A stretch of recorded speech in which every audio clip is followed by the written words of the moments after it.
अस्सलाम वालेकुम एवरीवन, उम्मीद है आप सब खैरियत से होंगे। अच्छा जी, आज हमारा political science CSS PMS western political thought में लेक्चर नंबर 10 है। हम डिस्कस कर रहे हैं वेस्टर्न पॉलिटिकल थॉट को। तो आज हम डिस्कस करेंगे फ्रेडरिक हेगल को।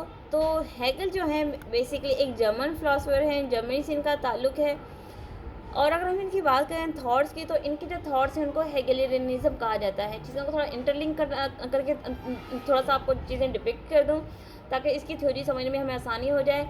बात अगर हम करें हेगल की, तो हेगल की theory same as to Karl Marx, यानी कि जो कार्ल मार्क्स की जो थ्योरी है वही हेगल की थ्योरी है, और हेगल भी वही बातें करते हैं जो कार्ल मार्क्स बातें करता है। तो बेसिकली जब ये यूरोप में थे तो उस वक्त जो यूरोप की कंडीशन थी, उस वक्त रोमांटिसिज्म जो थी वो पीक पे थी और रोमांटिसिज्म बहुत ज़्यादा चल रही थी। तो ये कहते हैं कि लिबरलिज्म को प्रमोट होना चाहिए, और फिर ये इन दोनों चीज़ों के ये खिलाफ थे। हेगल बात करते हैं लिबरलिज्म और रोमांटिसिज्म से हट के ये इनके खिलाफ थे। तो इनका मेन फोकस जो था वो स्टेट पे था। कहते हैं कि स्टेट को पावरफुल होना चाहिए। उस वक्त तबकाती निज़ाम था, यानी कि कैपिटलिस्ट था, और दूसरा कम्युनिज्म था। कम्युनिज्म तो उस वक्त ना होने के बराबर थी, क्योंकि कम्युनिज्म का कंसेप्ट बहुत बाद में आता है, और अगर आता भी है तो उसका उस तरह से वजूद नहीं पाया जाता जिस तरह से अब प्रेजेंट फॉर्म में आज के दौर में मौजूद है।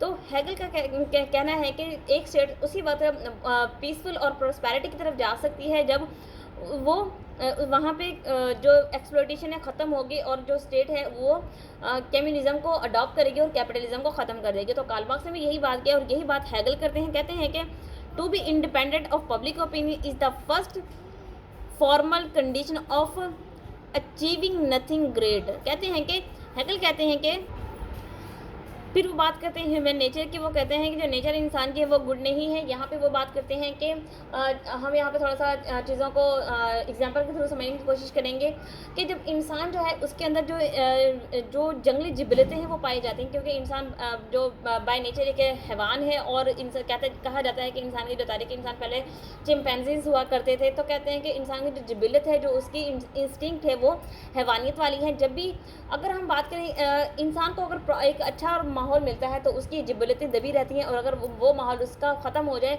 यानी कि उसको उसकी फितरत के मुताबिक उसको बुरा माहौल मिले, तो क्या होगा, उसकी जिबलतें जो वो सामने आएंगी और इंसान जो है वो हैवान बन के सामने आएगा। तो इसीलिए कहते हैं हेगल कि man is not a good by nature, state groom the nature of man. यानी कि फिर वही बात आ गई जिस तरह मैंने आपसे कहा था कि अगर क्योंकि जंगली जिबलतें इंसान के अंदर पाई जाती हैं बाय बर्थ, और इंसान की एग्जिस्टेंस के साथ उसके अंदर जंगली जिबलतें रख दी गई थी।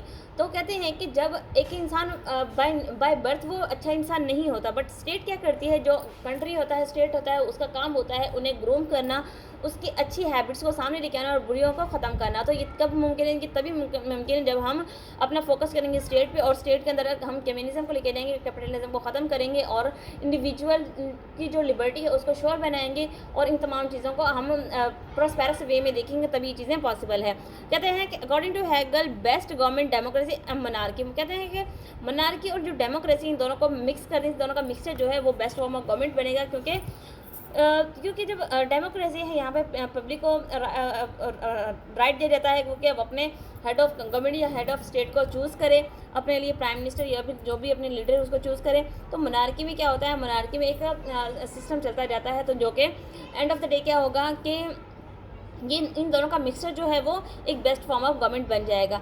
तो मैंने जिस तरह बताया था कि कार्ल मार्क्स के फॉलोवर थे, और हमेशा उनकी तारीफ़ किया करते थे, क्योंकि उनकी जो थ्योरी थी कम्युनिज्म की वो हेगल उससे काफ़ी हद तक रिलेट करते थे। कहते हैं कि man is free by birth preferred dictatorship. तो डिक्टेटरशिप को भी वो प्रेफर किया करते थे, और इंसान की लिबर्टी की बात किया करते थे।